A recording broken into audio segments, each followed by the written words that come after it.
Usitatse kanakire ureke twakire ubuyobozi bwa Dis Entertainment ukuriye aho ni Mr. Alex Muyoboke twakire abereze ijambo ry'icyazo kuri umusore ndetse nawe n'ikintu byinshi avuga kuri uyu munsi wa none. Thank you so much. Ureke twakire kuri stage. Wewe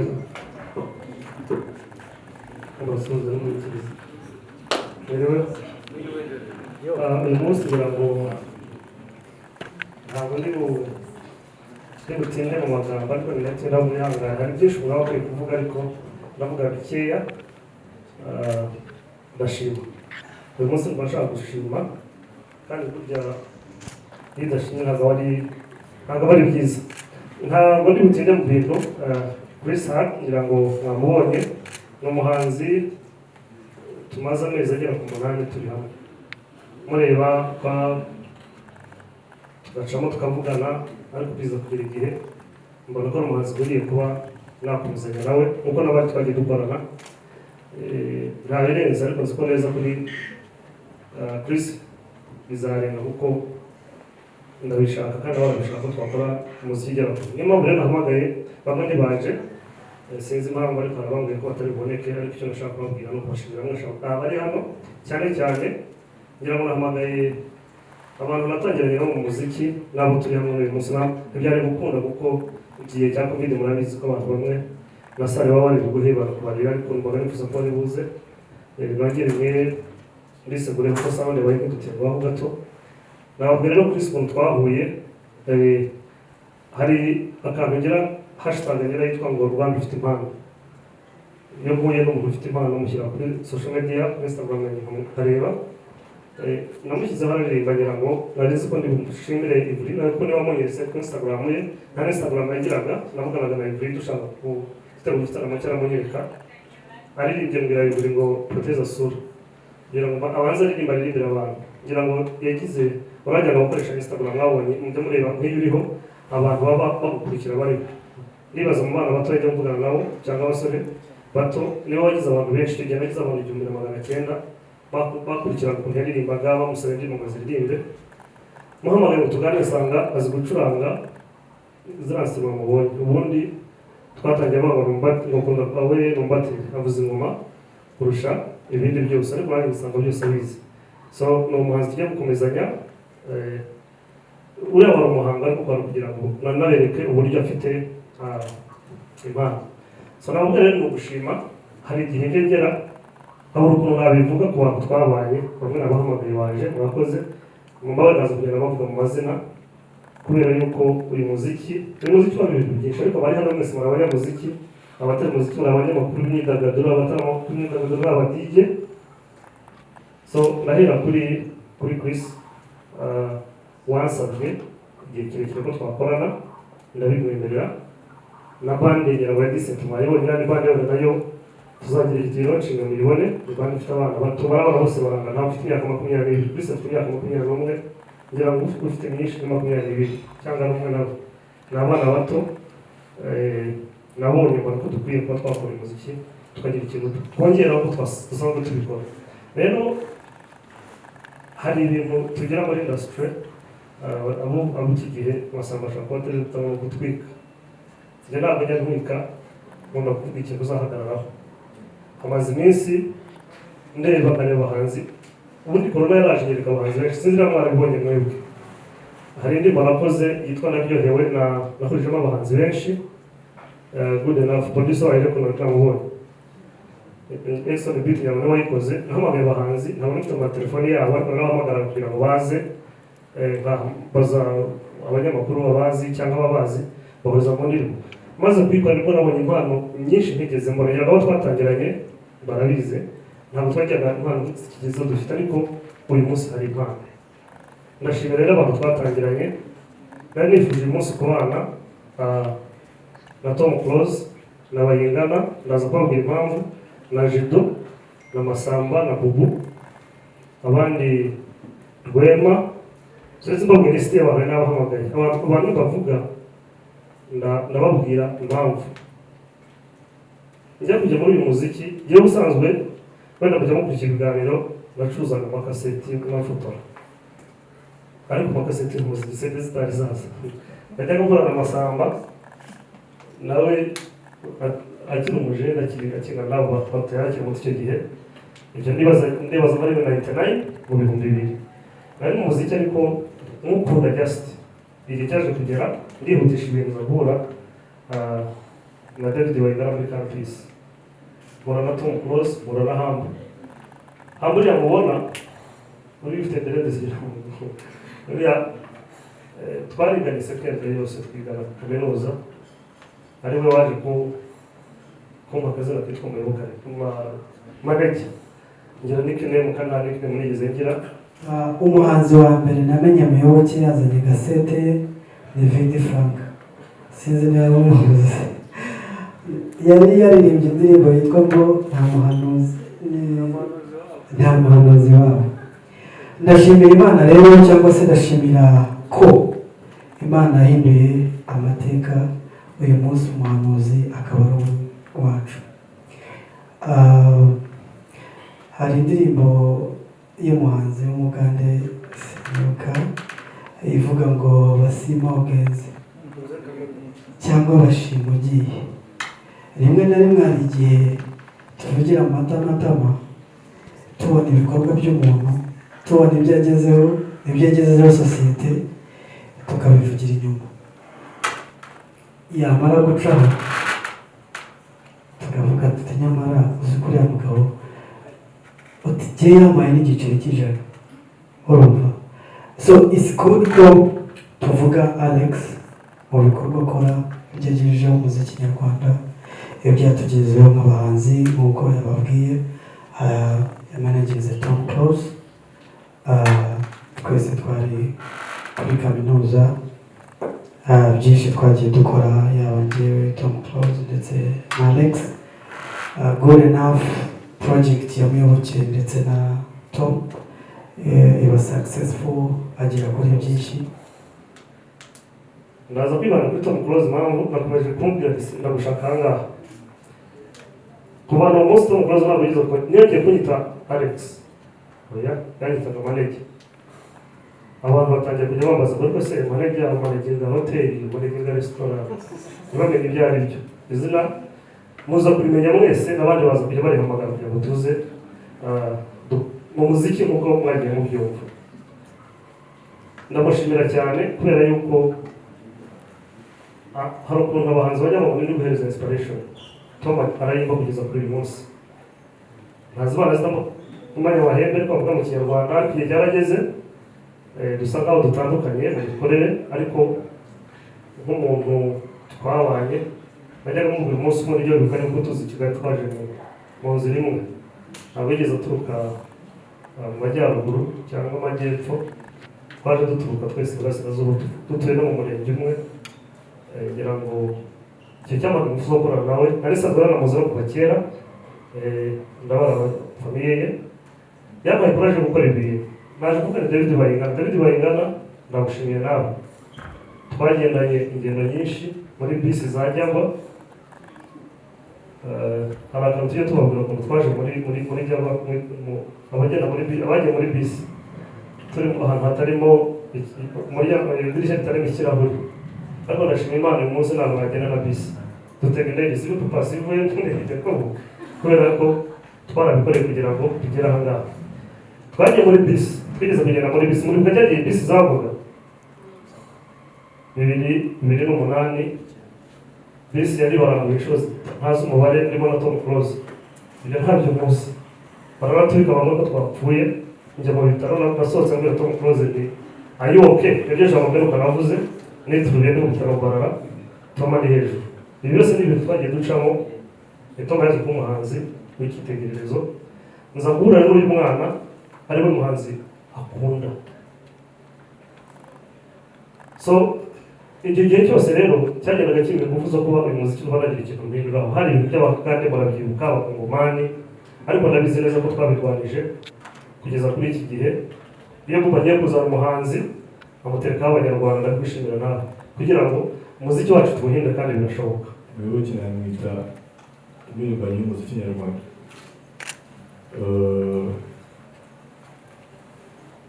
Njya kuwutangira ari mu bantu bampaye imbaraga kujya muri iyo business.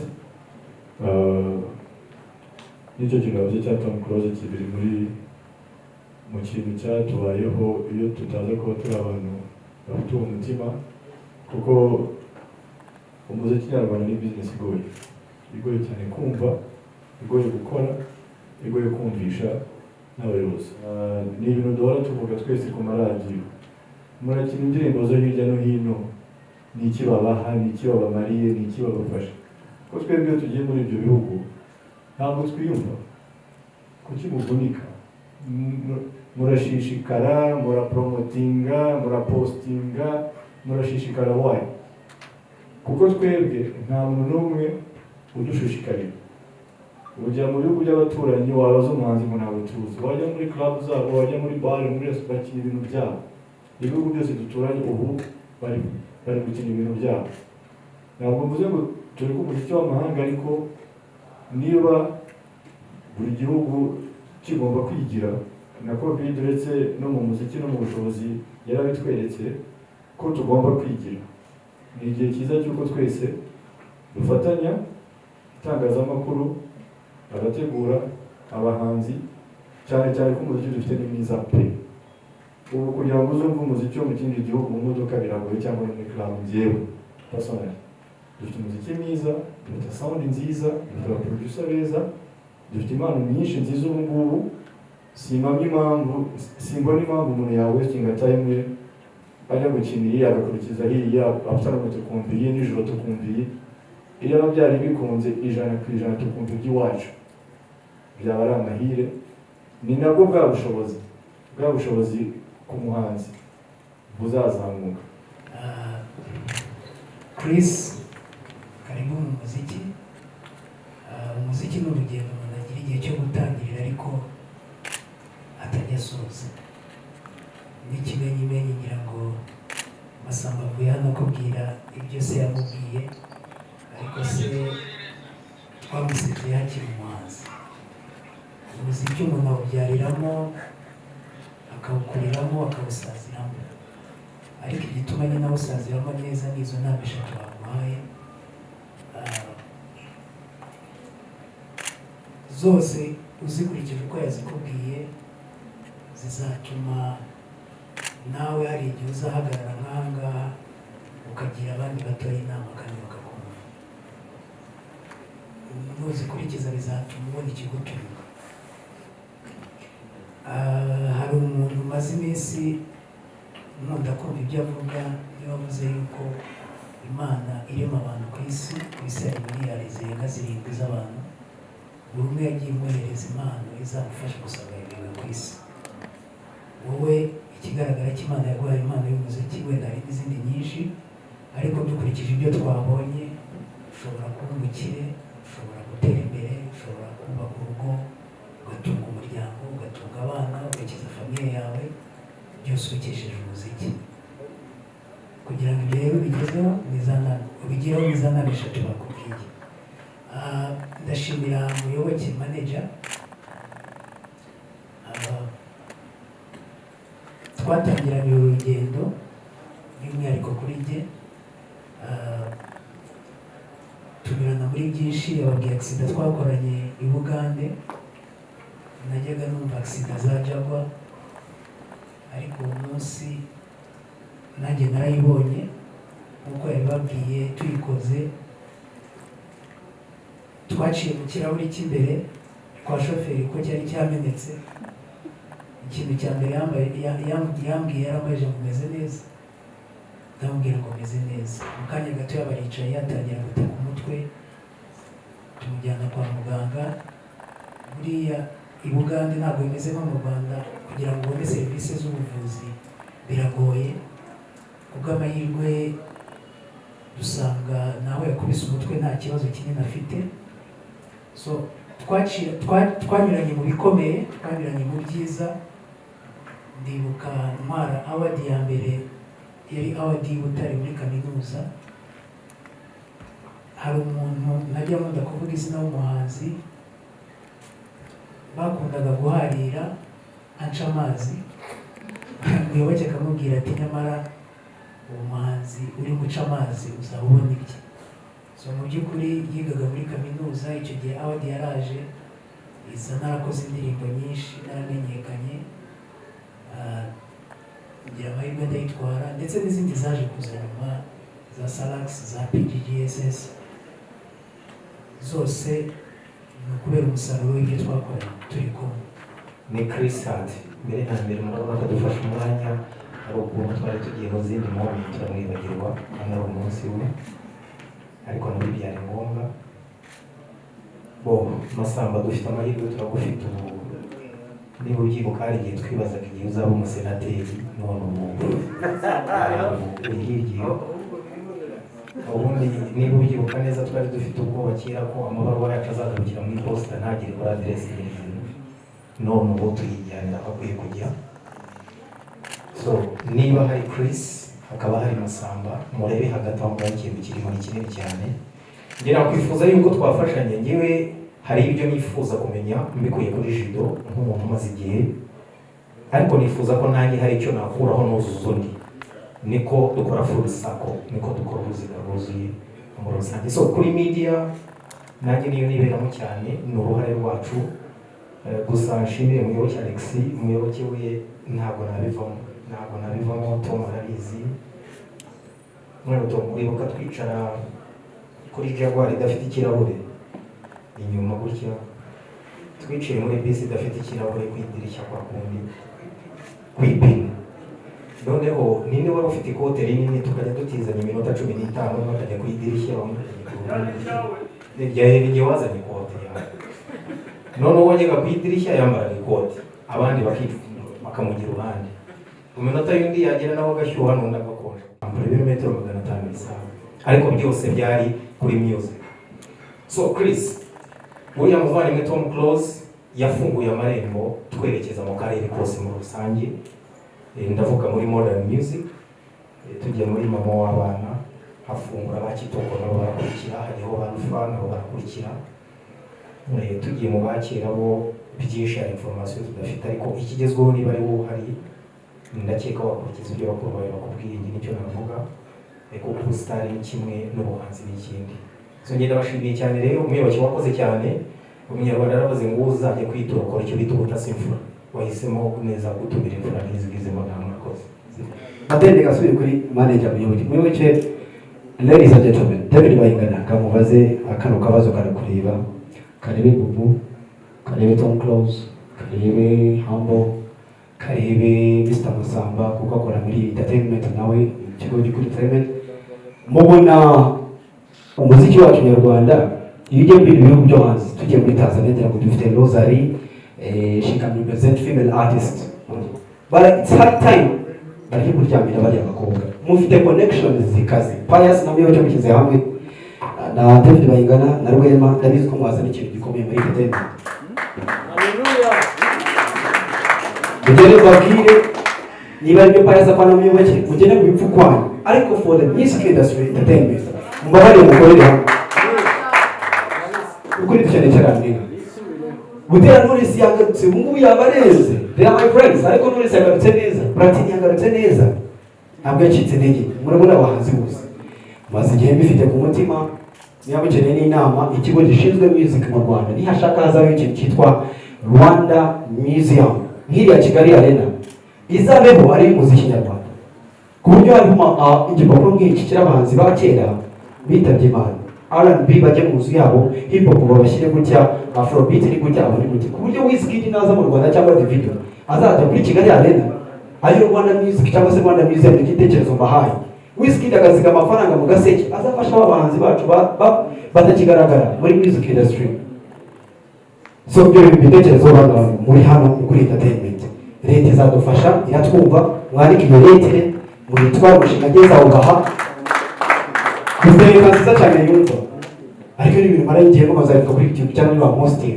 but this is the right time abanyamakuru muri aha ntabwo muri bake yuka ubutumwa bwagira kuri kamera imwe yonyine yatuguze twese ko turahanga sibiya mu busa kuki tutatwara message nziza nk'iyi turarushye guceceka mu mutima tukagira iyo ntimba y'umuziki nyarwanda every time tuvuga ngo our Rwanda music is good kubera iki Davis video ko afite aka video aba producers they are doing good actually Rwanda mu bihugu bifite video production nziza dufite producer bazi music dufite abanyamakuru bazi ku ntabwo zageraga YouTube bloggers, but now we have YouTube bloggers.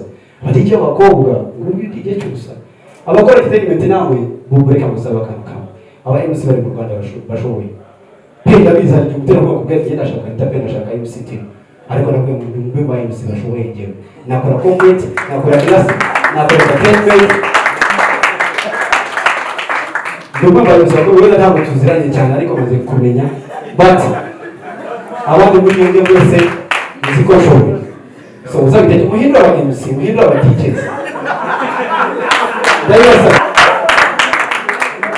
because ari ikintu rero ibintu ukavuga uti entertainment mu Rwanda erega ari umuntu asaza nibyo yarakoze ariko arasaza urubyiruko rufite amaraso rushyushye rushaka umuhanzi usimbuka umuyobozi usimbuka cyangwa se ibintu nk'ibyo singiye kubafunga but urubyiruko dufite reka duhereze chance abatigeze dufite katubahe chance ariko mu Rwanda kuva mu whisky daraje ndabizi marone uzacuranga hari ndabizi ni Tino na Pe bamwe ni ducenge hari baselekta ko Pe hari ba DJ yaro ngabo hari baratanga ba MC scenario ba Itape duba so mu bitekerezo ku ikintu ushaka kujya mu butumwa mujyane burya buri muntu muzamwakiye uko ameze ni mu mwaka wo kuvugisha ukuri ngiye baye no ngabana happy umuntu w'umugabo ufite umwana w'imyaka 3 n'umuhungu wanjye so ndakora cyane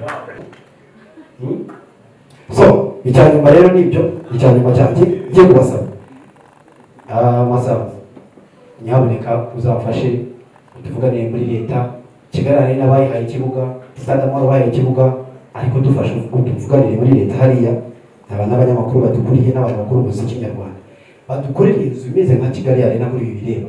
Iyo nzu igomba kuba irimo stage ipafomingirwaho, iyo nzu igomba kuba irimo ikigo cya YouTube cyane kajya na perezida wayo ushinzwe entertainment. Harimo YouTube cyane bazo batazi kupostinga ariko yagera agatanga amafaranga bakamupostingira harimo head offices rusizwe music promotion bajya handi bakajya kwifotoreza handi ya bintu byiza bikabona museum imizi nayo dufite mu Rwanda y'abahanzi cyetse gakondo byagendanye mbone